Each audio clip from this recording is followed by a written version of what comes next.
এই ঘরে যাবো তো এখানে দরজা, এই দরজায় আমার মা আত্মা শক্তি মহামায়া জগৎ জননী আমার মা কালী একটা হাতে ফল করিয়ে রইল না। যদি সাধন ভজন করতে পারো, মাকে সন্তুষ্ট করতে পারো, তোমার কাম কামনা থাকবে না, তখন মা দরজা দিয়ে দেবে, আয় ভিতরে আয়।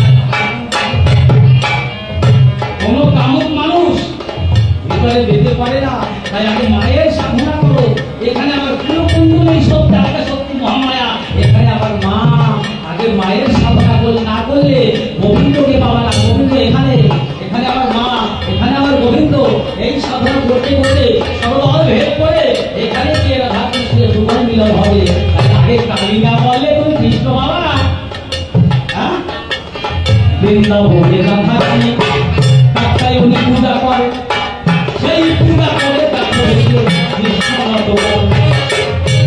আপনারা জানেন রাধারানী বৃন্দাবনে কাত্যায়নী ব্রত করেছিল। কাত্যায়নী ব্রত 1 মাস রাধারানী বৃন্দাবনে বাড়ি দিয়ে মায়ের মূর্তি তৈরি করছে। মা আত্মা কাত্যায়নী মহামায়াকে তৈরি করে রাধারানী নিজে মাকে পূজা দিচ্ছে 1 মাস। চোখের জলে ভেসে মায়ের পূজা, রাধারানী মায়ের পূজা দিয়ে গোবিন্দকে পান। যেদিন 1 মাস পূর্ণ হলো, আদ্যা শক্তি কাত্যায়নী মহামায়া রূপ ধারণ করে রাধারানীকে বলছে, বল মা তুই কি চাস? মা মাগো, ওই নন্দের ছেলে কৃষ্ণকে যেন আমি পতি রূপে পাই।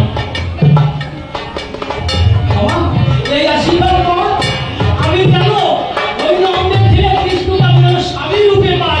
এই আশীর্বাদ কর। তাহলে রাধারানী মায়ের পুজো দিতে শুরু করেছে। তখন আত্মা শক্তি মহামায়া রাধারানীর মাথা হাতে বলো, কথা পূজা তুই পাবি কৃষ্ণকে। ওই আত্মা শক্তি মহামায়া ওই রূপ ছেড়ে দিয়ে বড়াই মুনি রূপ ধারণ করছে। বড়াই মুনি বড়াই মুনি রূপ ধরিয়া নির্গম হয়ে যাও। রাধারানীকে দিয়ে রাধারানীকে বলো দেখা আমার কাত্যায়নী পূজা করে রাধারানী গোবিন্দকে পা। আগে পূজা না দিলে গোবিন্দ পাওয়া যায়। আগে মায়ের পূজা দিতে হবে। এইবার দেহের ভিতরে মা এখানে, গোবিন্দ এখানে, আমি দেহের মধ্যে মিলনটা ভেঙে যাই। চতুর্বনে মূলা খায় বিপদ পার্বতী, বিপদ করো